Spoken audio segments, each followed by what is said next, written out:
Yeah, welcome back to the No State Project. I'm your host, Mark Stevens, author of Adventures in Legal Land. Appreciate everyone tuning back into the show, listening here on LRN.FM. Now we'll talk about brute force and ignorance, talking about taxes, talking about the tyrants and their silly little assessments that they have to back with a gun. Because, you know, truth be told, if there weren't guns involved, we would just be laughing at these people and walking away. But because they're willing to shoot you for doing so, that's why we don't always laugh to their face, even though they deserve it. I want to remind you of sponsor Evol Cigs, evolcigs.com, an electronic cigarette that gives you the freedom to enjoy smoking anywhere, airports, restaurants, movie theaters, sporting events, and even in courtrooms. The company owner has even personally used his in his local public health department. Each Evol starter kit comes with 2 batteries, 2 atomizers, 5 flavor tips of your choice, and a personal charging case that charges your batteries on the go and stores 5 flavor tips. Join the revolution and the evolution of smoking today with Evol Cigs. That's evolcigs.com. You can also go to markstevens.net and click on the banner we have at the top right hand of the page. And we had a caller they dropped off, but you can join us here at 218-632-9399, 218-632-9399. And a little more about the IRS, JT. Yes.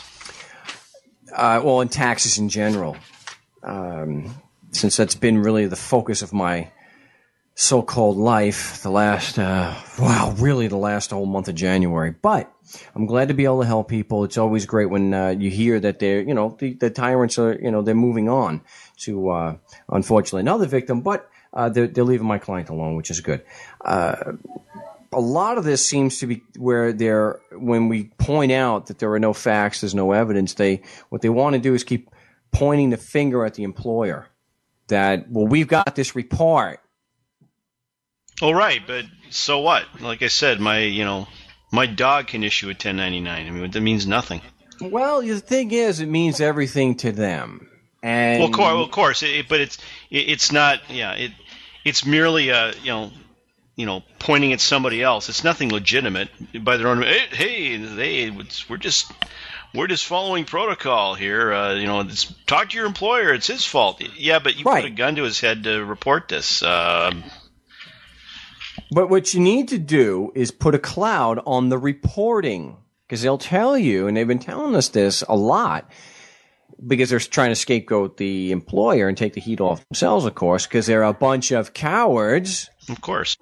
That's the way they are. Cowards have to do business at the barrel of a gun. They can't just go onto the open market, the Agora, and provide their services to the market on a voluntary take-it-or-leave-it basis. No, they have to force it because they're a bunch of cowards.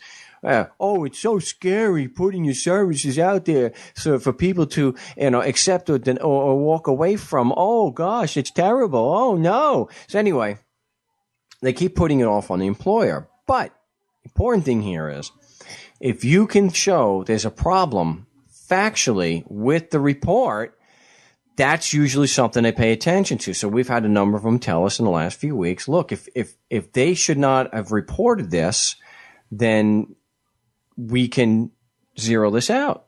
Oh, really? So I think what's very important to do, JT, what we need to start doing, we get these, and I've mentioned this before, and I'll have to get a template on the website so everybody can have that. You get with the employer and have them make a statement from the appropriate department that they're only doing what they're compelled to do. That we don't believe that this is taxable income. We don't believe, because we're not qualified to say so. We're doing it because the IRS has threatened to put us out of business if we don't. That they will put us in jail like they did to the late Richard Simcannon, who had the brass, he had the backbone to actually do that, right? And not actually pay, and it's important to point out, acquitted twice by grand juries. Yeah, and they had to bring him back a third time and muzzle him. Right, absolutely. So that's one thing we need to start doing. We'll talk about that a little bit more as we go on. But we have another caller. We have area code 302. You're live on the No State Project.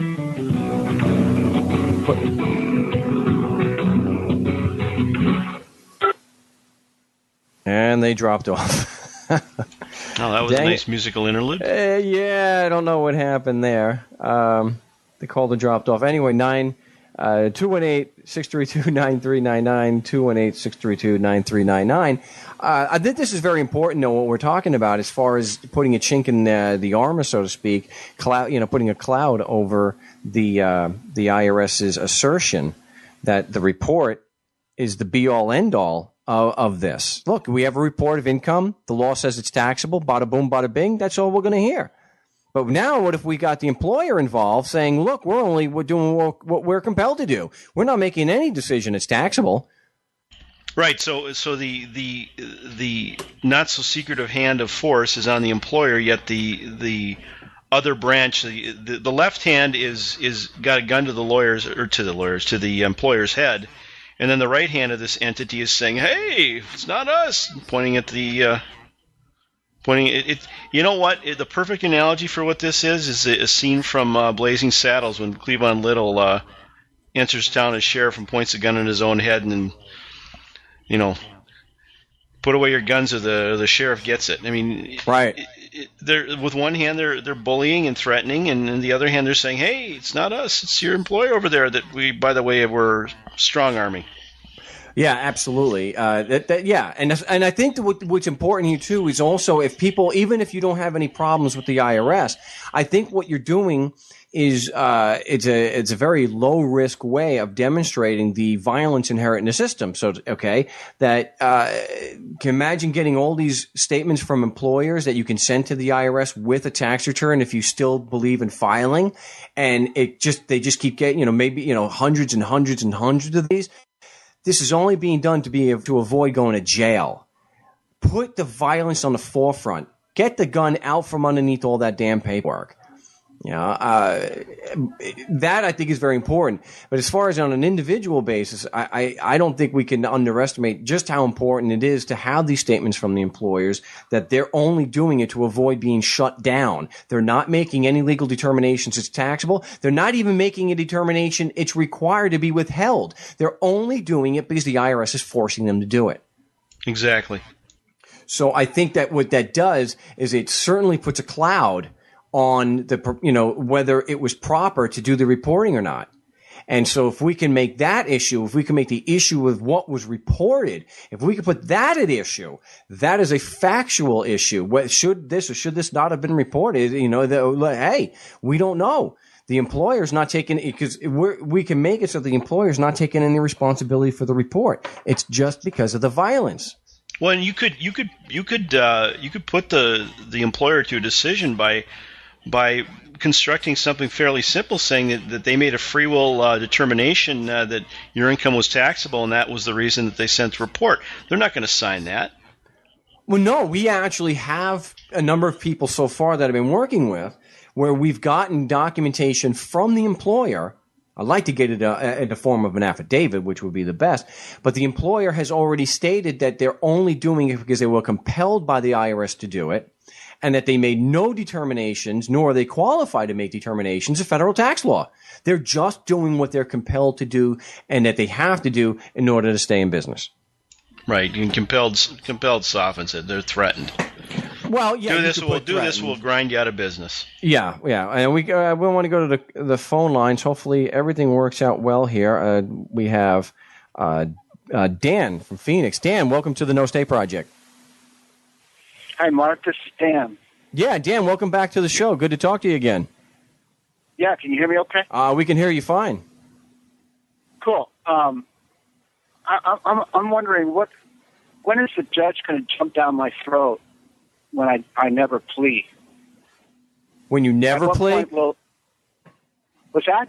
Well, it depends on what the circumstances are. If it's here in Phoenix, some of the ones that I know, they could jump down your throat pretty fast. Okay. So if you're going in with the emotion, we're out of time again. This always happens to Dan. Dan, just wait a moment. We'll be back. We'll discuss this on the other side of the break. My name is Mark Stevens. This is the No Stay Project. You can join me here at 218-632-9399, 218-632-9399. What other show, JT, you're going to hear?